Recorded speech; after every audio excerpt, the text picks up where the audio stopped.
বাংলাদেশের রাজনীতিতে সম্প্রতি এমন এক ঘটনা ঘটেছে যা অনেকের কাছেই একেবারে অবিশ্বাস্য এবং অকল্পনীয় বলে মনে হয়েছে। দীর্ঘদিনের নীরবতার পর অবশেষে মুখ খুলতে বাধ্য হয়েছেন তারেক রহমান। হ্যাঁ, ঠিকই শুনছেন, যে মানুষটি এতদিন ধরে একেবারে গুরুত্বপূর্ণ একটি জাতীয় ইস্যু নিয়েও চুপচাপ ছিলেন, তিনি হঠাৎ করে নিজের অবস্থান প্রকাশ করতে বাধ্য হলেন। আর এই পরিবর্তনের পেছনে কাজ করেছে জামায়াতে ইসলামীর এক কঠিন হিসাব করা এবং কৌশলী রাজনৈতিক চাপ। দিনের পর দিন তারেক রহমানের এই নীরবতা সাধারণ মানুষের চোখে ধরা পড়ছিল। শুধু তাই নয়, সোশ্যাল মিডিয়াতেও এ নিয়ে তীব্র সমালোচনা হচ্ছিল। মানুষ প্রশ্ন তুলছিল, এত বড় একটি ইস্যুতে কেন তিনি কোনো বক্তব্য দিচ্ছেন না, কোথায় তার অবস্থান, কেন তিনি এড়িয়ে যাচ্ছেন। এই প্রশ্নগুলো ধীরে ধীরে জনমনে ক্ষোভের রূপ নিতে শুরু করে। এমনকি অনেকেই মনে করছিলেন তিনি হয়তো ইচ্ছাকৃতভাবে বিষয়টি পাশ কাটিয়ে যাচ্ছেন। বিএনপির মতো একটি বড় রাজনৈতিক দল, তাদের কাছে থেকে মানুষ স্বাভাবিকভাবেই স্পষ্ট অবস্থান আশা করেছিল, কিন্তু বাস্তবে দেখা গেল সম্পূর্ণ ভিন্ন চিত্র। বরং জামায়াতে ইসলামীর মতো একটি দল খুব কৌশলে রাজনৈতিক মাঠে নিজেদের উপস্থিতি জোরালো করে তোলে এবং পরিস্থিতিকে নিজেদের অনুকূলে নিতে শুরু করে। এখানেই তৈরি হয় সেই প্রশ্ন, কিভাবে বিএনপি এমন একটি চালের কাছে কার্যত চাপে পড়ে গেল, আর কেনই বা শেষ পর্যন্ত তারেক রহমান নিজের অবস্থান পরিবর্তন করতে বাধ্য হলেন। এই প্রশ্নগুলোর উত্তর খুঁজতেই আমাদের একটু পেছনে যেতে হবে। সাম্প্রতিক সময়ে জুলাই সনদ নামে একটি গুরুত্বপূর্ণ বিষয়কে কেন্দ্র করে সারা দেশে ব্যাপক আলোচনা শুরু হয়। শুধু সাধারণ মানুষের মধ্যেই নয়, এই ইস্যুটি জাতীয় সংসদ পর্যন্তও গড়ায়। এমনকি সংসদের অন্যান্য কার্যক্রম স্থগিত রেখে এই বিষয় নিয়ে দুই দফা বিস্তারিত আলোচনা হয়। একবার সরকারি দলের প্রস্তাবে, আরেকবার বিরোধী দলের উদ্যোগে। তারিখও নির্দিষ্ট 31 এবং 5। কিন্তু অবাক করার মতো বিষয় হলো, এই গুরুত্বপূর্ণ আলোচনার দিনগুলোতে তারেক রহমান ছিলেন সম্পূর্ণ নীরব। তিনি একটি শব্দ উচ্চারণ করেননি। এমনকি যখন পুরো দেশ এই ইস্যু নিয়ে উত্তপ্ত, তখনও তার কাছ থেকে কোনো প্রতিক্রিয়া পাওয়া যায়নি। এই নীরবতা সাধারণ মানুষের কাছে ধীরে ধীরে রহস্যময় এবং বিরক্তিকর হয়ে ওঠে। এর ফলে খুব দ্রুত দেখা যায়, সোশ্যাল মিডিয়ায় শুরু হয় তীব্র সমালোচনা। কেউ কেউ তাকে ব্যঙ্গ করে বোবা প্রধানমন্ত্রী বলতেও শুরু করে, আবার কেউ কেউ তার নেতৃত্বের সক্ষমতা নিয়েও প্রশ্ন তোলে। অনেকে সরাসরি তার শিক্ষাগত যোগ্যতা নিয়ে মন্তব্য করে বলেন, এত জটিল বিষয় কি তিনি আদৌ ব্যাখ্যা করতে সক্ষম।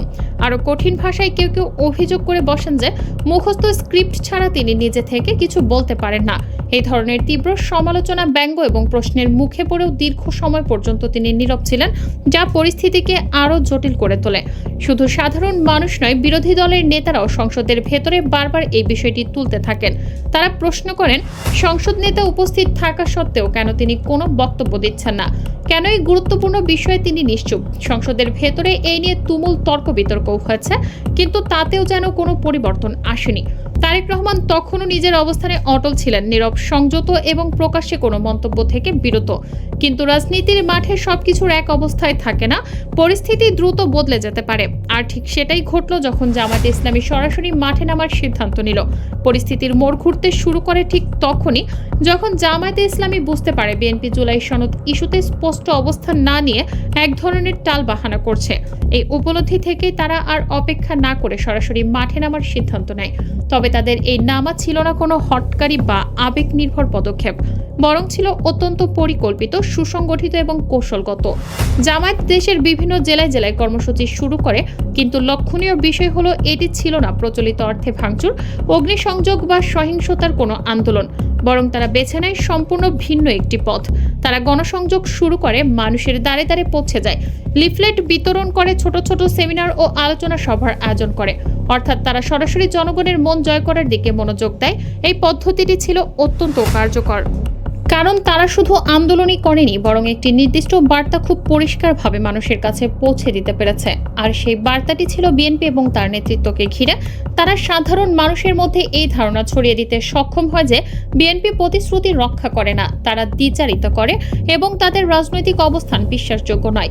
ধীরে ধীরে এই বার্তাটি জনমনে প্রভাব ফেলতে শুরু করে, মানুষ বিষয়টি নিয়ে ভাবতে শুরু করে, আলোচনা করতে শুরু করে এবং এক পর্যায়ে অনেকেই এই বক্তব্যকে সত্য বলে মেনে নিতে শুরু করে। রাজনীতিতে সবচেয়ে বড় শক্তি হলো জনমত, আর সেই জনমত যখন বিপরীতে যেতে শুরু করে, তখন সেটি যে কোনো ক্ষমতাসীন দলের জন্য বড় ধরনের সতর্ক সংকেত। জামায়াত ঠিক এই জায়গাতেই আঘাত করেছে। তারা কোনো বিশৃঙ্খলা সৃষ্টি না করেই, কোনো বড় ধরনের সংঘর্ষে না গিয়েই, শুধুমাত্র ধারাবাহিক প্রচারণার মাধ্যমে একটি শক্তিশালী জনমত তৈরি করে ফেলেছে। আর এই জনমতই বিএনপির জন্য সবচেয়ে বড় চ্যালেঞ্জ হয়ে দাঁড়ায়। ভাবুন, এই স্বল্প সময়ের মধ্যেই যদি সাধারণ জনগণ থেকে শুরু করে রাজনৈতিক প্রতিপক্ষ সবাই তাদেরকে অবিশ্বাস করতে শুরু করে, তাহলে সেই সরকারের জন্য পরিস্থিতি কতটা অস্বস্তিকর হয়ে উঠতে পারে। ঠিক এই বাস্তবতাই সামনে এসে দাঁড়ায় বিএনপির জন্য। তারেক রহমান এবং দলের শীর্ষ নেতারা বিষয়টি খুব দ্রুত অনুধাবন করতে পারেন। তারা বুঝতে পারেন এই অবিশ্বাস যদি আরও গভীর হয়, তাহলে তা ভবিষ্যতে তাদের জন্য মারাত্মক ক্ষতির কারণ হতে পারে। কারণ রাজনীতিতে ইমেজ বা ভাবমূর্তি একবার নষ্ট হয়ে গেলে সেটি পুনরুদ্ধার করা অত্যন্ত কঠিন।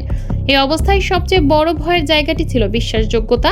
মানুষ যদি একবার বিশ্বাস করে ফেলে যে একটি দল কথা রাখে না, তাহলে সেই দলের প্রতিটি ভবিষ্যৎ প্রতিশ্রুতিও প্রশ্নবিদ্ধ হয়ে যায়। জামায়াতের প্রচারণা ঠিক এই বিশ্বাসযোগ্যতার জায়গাটিকেই টার্গেট করেছিল এবং সেখানেই তারা সফল হয়েছে। অনেকের মধ্যেই তখন এমন ধারণা তৈরি হতে শুরু করে যে তারেক রহমান গণভোটে একটি অবস্থান নিলেও বাস্তবে হয়তো ভিন্ন কিছু করার পরিকল্পনা করছেন। কেউ কেউ ভাবতে থাকে জুলাই সনদকে হয়তো শেষ পর্যন্ত বাস্তবায়নই করা হবে না, বরং কোনো না কোনোভাবে এটি পাশ কাটিয়ে যাওয়ার চেষ্টা করা হবে। এই সন্দেহ এবং অবিশ্বাসী ধীরে ধীরে বড় সংকটের রূপ নিতে থাকে। এমন পরিস্থিতিতে চুপ করে থাকার সম্ভব ছিল না, কারণ নীরবতা তখন আর কৌশল হিসেবে কাজ করছিল না, বরং সেটি দুর্বলতা হিসেবে ধরা পড়ছিল। আর এই চাপই শেষ পর্যন্ত তারেক রহমানকে নিজের অবস্থান স্পষ্ট করতে বাধ্য করে।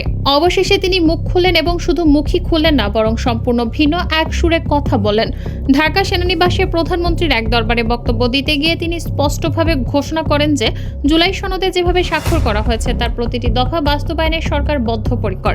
এই বক্তব্যের মাধ্যমে তিনি একটি পরিষ্কার বার্তা দিতে চেয়েছেন, সরকার কোনো ধরনের আংশিক বাস্তবায়নের পথে যাবে না, বরং চুক্তিতে যেভাবে উল্লেখ আছে ঠিক সেভাবেই সেটি কার্যকর করা হবে। অর্থাৎ এখানে আর কোনো দ্ব্যর্থতা রাখা হলো না। রাজনৈতিক বিশ্লেষকদের মতে এই ঘোষণাটি ছিল একটি গুরুত্বপূর্ণ মোড়। বিশেষ করে গণভোটের প্রেক্ষাপটে এটি একটি ইতিবাচক সংকেত হিসেবেই দেখা হয়, কারণ গণতান্ত্রিক ব্যবস্থায় জনগণের মতামতের ভিত্তিতে গৃহীত কোনো সিদ্ধান্ত বাস্তবায়ন করা সরকারের দায়িত্ব, এটাই স্বাভাবিক প্রত্যাশা। তবে এখানেই একটি বড় প্রশ্ন উঠে আসে, কারণ খুব বেশি দিন আগের কথা নয়, বিএনপির অনেক শীর্ষ নেতা এই জুলাই সনদ ইস্যুকে তেমন গুরুত্বই দেয়নি। কেউ কেউ এটিকে তাচ্ছিলের সুরে উড়িয়ে দিয়েছিলেন। এমনকি বলা হয়েছিল এটি বড়জোর অতীতের কোনো রাজনৈতিক রূপরেখার মতো একটি বিষয়, এর বেশি কিছু নয়। কিন্তু সময়ের ব্যবধানে সেই একই নেতারাই এখন সম্পূর্ণ ভিন্ন অবস্থান নিতে বাধ্য হচ্ছেন। তারা বলছেন জুলাই সনদ অক্ষরে অক্ষরে বাস্তবায়ন করা হবে।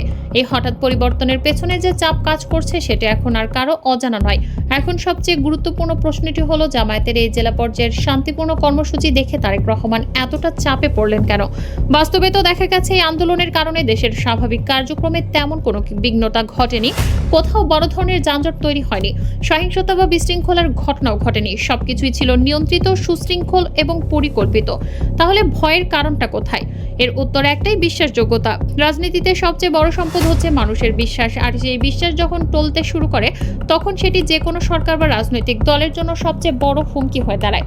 জামায়াতের ধারাবাহিক প্রচারণার ফলে সাধারণ মানুষের মনে একটি ধারণা শক্তভাবে গেঁথে যেতে শুরু করেছিল, বিএনপি হয়তো তাদের দেয়া প্রতিশ্রুতি রক্ষা করবে না। মানুষের মধ্যে এমন কথাও ছড়িয়ে পড়ে যে গণভোটে সমর্থন দিলেও বাস্তবে হয়তো তারেক রহমান ভিন্ন কোনো পরিকল্পনা করছেন। কেউ কেউ সন্দেহ করতে শুরু করে জুলাই সনদকে হয়তো ধীরে ধীরে অকার্যকর করে দেওয়া হবে। এই যে অবিশ্বাসের বীজ রোপিত হচ্ছিল সেটি ছিল সবচেয়ে বড় বিপদের সংকেত। তিনি বুঝতে পেরেছিলেন যদি এখনই পরিস্থিতি নিয়ন্ত্রণে আনা না যায় তাহলে ভবিষ্যতে এর প্রভাব আরও গভীর হতে পারে। তাই নিজের ভাবমূর্তি রক্ষা করে এবং রাজনৈতিক অবস্থান টিকে রাখার স্বার্থেই তাকে প্রকাশ্যে এসে প্রতিশ্রুতি দিতে হয়েছে। তিনি যে প্রতিশ্রুতি দিলেন সেটি কি সত্যি বাস্তবায়িত হবে, নাকি এটি শুধুই পরিস্থিতি সামাল দেওয়ার একটি কৌশল? কারণ এর আগেও বিএনপি এবং তাদের নেতৃত্বের বিরুদ্ধে এমন অভিযোগ উঠেছে যা তারা অনেক সময় প্রতিশ্রুতি দিলেও সেটি বাস্তবায়ন করেনি। উদাহরণ হিসেবে তত্ত্বাবধায়ক সরকারের ইস্যুটি প্রায়ই আলোচনায় আসে, তৈরি হয়েছিল, এখনও এর পরেও সেই অবস্থান থেকে সরে যাওয়ার অভিযোগ রয়েছে। তারা বলছেন শুধু কথায় নয়, বাস্তবায়নের মাধ্যমে প্রমাণ দিতে হবে, কারণ রাজনীতিতে চূড়ান্ত বিচার হয় কাজের মাধ্যমে, কথার মাধ্যমে নয়। এর আগে বিভিন্ন সময়ে সংস্কারমূলক উদ্যোগ নেওয়া হলেও সবগুলো বাস্তবায়ন হয়নি, কিছু হয়েছে, কিছু মাঝপথে আটকে গেছে। তাই স্বাভাবিকভাবেই মানুষের মধ্যে একটি সংশয় কাজ করে, এই ক্ষেত্রেও কি একই ঘটনা ঘটবে? তবুও আশার জায়গা একেবারে নেই তা নয়। অনেকেই এখনো বিশ্বাস করতে চান এই 6 মাসের মধ্যেই প্রতিশ্রুতি বাস্তবায়িত হবে, কারণ রাজনৈতিক চাপ, জনমত এবং আন্তর্জাতিক পর্যবেক্ষণ সব মিলিয়ে সরকার হয়তো এবার পিছিয়ে যাওয়ার সুযোগ পাবে না। তবে বাস্তবতা হলো, কাজ শেষ না হওয়া পর্যন্ত নিশ্চিতভাবে কিছু বলা যায় না। রাজনীতিতে শেষ মুহূর্ত পর্যন্ত পরিস্থিতি বদলে যেতে পারে। এখানে জামায়াত ইসলামীর ভূমিকাও গুরুত্বপূর্ণ হয়ে ওঠে। তারা যদি এই চাপ অব্যাহত রাখে তাহলে সরকার প্রতিশ্রুতি বাস্তবায়নের দিকে এগোতে বাধ্য হতে পারে। কিন্তু যদি এই চাপ কমে যায় তাহলে আবারও অবস্থান পরিবর্তনের ঝুঁকি তৈরি হতে পারে। আপনাদের মতামত অবশ্যই গুরুত্বপূর্ণ, তাই কমেন্টে জানাতে ভুলবেন না।